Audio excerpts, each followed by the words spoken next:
এ প্রবাসী যুবক ভাইরা, তুমি তো প্রবাস জীবনে থাকো, জানি তোমাদের কত কষ্টের পয়সা। এই কষ্টের পয়সা দিয়ে জান্নাতটা খরিদ করিও। যতদিন বেঁচে আছো মা বাবার অ্যাকাউন্টের টাকাটা পাঠাইও।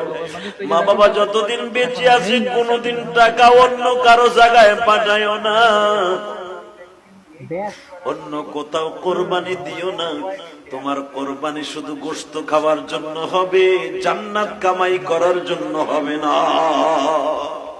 100%।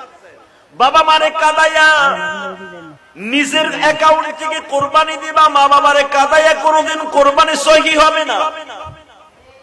অনেকের কোরবানি হয় লোক দেখানোর জন্য, আছে না নাই? অনেক লোক আছে মানুষকে দেখাবার জন্য কোরবানি দিবে।